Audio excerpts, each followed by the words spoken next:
E aí, pessoal, tudo bem? Bem, dando continuidade à nossa disciplina de Biomecânica e Cinesiologia, nesse contexto dos estudos continuados emergenciais, a gente dá continuidade ao nosso conteúdo falando um pouquinho hoje sobre biomecânica dos ossos, tá? Eu destaquei aqui os pontos principais dessa aula e a gente inicia esses destaques pelas cargas mecânicas às quais os ossos são submetidos. Basicamente, os ossos são submetidos a 5 diferentes tipos de carga, tá? Elas podem ser cargas de compressão, tensão, cisalhamento, torção e de inclinação, tá? Seguindo exatamente essa ordem aqui disposta no slide. Então, o que são cargas compressivas? São cargas de achatamento. Então, a gente pode observar aqui pela posição das setas, né? São cargas normalmente de cima para baixo e de baixo para cima, né? Por exemplo, quando o indivíduo dá um salto, né? Em que a gente vai ter a sobrecarga da massa corporal, né? Atuando de cima para baixo por conta da gravidade, e a força normal atuando de baixo para cima. A segunda, cargas tensivas, são cargas opostas, né? Quando a gente vai ter um distanciamento. Isso pode acontecer, por exemplo, quando o indivíduo se pendura numa barra, né, em que o corpo dele traciona para baixo, ao mesmo tempo que a barra mantém esse osso tracionado para cima. Cargas de cisalhamento são cargas laterais, tá? Assim como a gente observa aqui, porém elas são em sentidos opostos, né? Porém em alturas diferentes. Então elas promovem um deslizamento de uma região sobre a outra, tá? Cargas de torção, né? Similar a uma torção de roupa, por exemplo, né? Fazendo uma analogia, em que você gira o osso, né? Muito usual acontecer em movimentos rotacionais, obviamente. E por fim, as cargas de inclinação, em que as duas extremidades são direcionadas na mesma posição.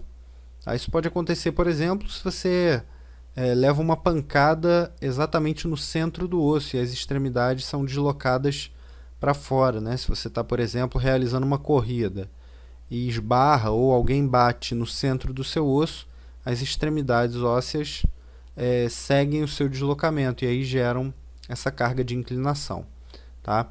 É importante frisar nesse sentido que essas cargas, na verdade, elas são importantes para a manutenção da saúde óssea. Então, para que o osso seja mantido numa condição saudável, é necessário que haja sobrecarga sobre esses ossos. E para isso eles têm que ter tanto uma propriedade de rigidez, porém algum grau também de absorção, né, de flexibilidade desse osso. Ele precisa absorver esses impactos, essas cargas mecânicas geradas sobre eles. Bem, como é que funciona isso, né, essa questão da saúde óssea? Basicamente, o osso ele se remodela de acordo com as sobrecargas às quais ele é imposto.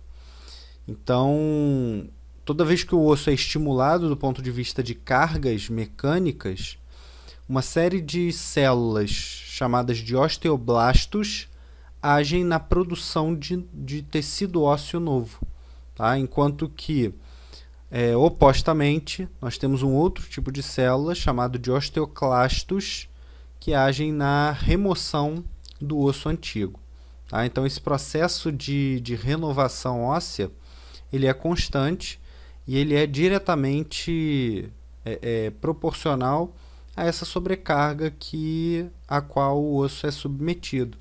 Então é muito comum a gente observar em pessoas que estejam há muito tempo paradas, sem se exercitar, sem realizar qualquer tipo de atividade, que haja uma diminuição da densidade mineral óssea, porque o osso não é estimulado, tá?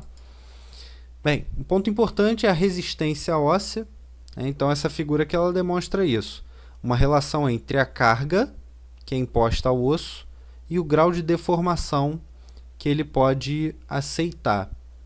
Então ele tem uma região elástica e uma região plástica, né, chamada assim. A elástica é aquela que aceita melhor o impacto, né, a carga sobre o osso. Uma vez que esse limite elástico é atingido, essa região plástica ela é pouco suscetível ao aumento da carga. Então, se essa carga continuar sendo aumentada, ela vai atingir um ponto de falência, né? Se essa deformação imposta, se a carga é aumentada e a deformação, obviamente, aumenta junto com essa carga, é atingido então um ponto de falência no qual, a partir daquele momento, o osso se quebra, o osso é fraturado. Tá? Para isso, há uma necessidade aí de estimulação. Eu coloquei esse slide aqui com um link para um vídeo bem interessante sobre os astronautas, né, e a forma que a NASA encontrou de promover o treinamento deles no espaço. Então, por conta da baixa ação da gravidade, né, ou da inexistente ação da gravidade, há uma perda óssea bastante acentuada desses astronautas. E, consequentemente, tenta-se minimizar esse problema. Tá? E aí um ponto importante, né, em relação às alterações da densidade mineral óssea em função do exercício. Então já é bem estabelecido que indivíduos que não se exercitam, né, representados aqui pelo grupo controle, eles podem apresentar manutenção ou até queda na densidade mineral óssea, aqui em duas regiões distintas, colo do fêmur e coluna lombar.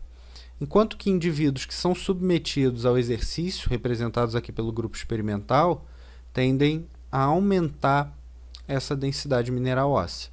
Tá? Então, como ponto-chave desse conteúdo, é necessário ter em mente as cargas às quais os ossos são submetidos, bem como os seus efeitos na produção, né, ou na manutenção da densidade mineral óssea. Bem, espero que tenha ficado claro, pessoal. Até a nossa próxima aula. Tchau, tchau.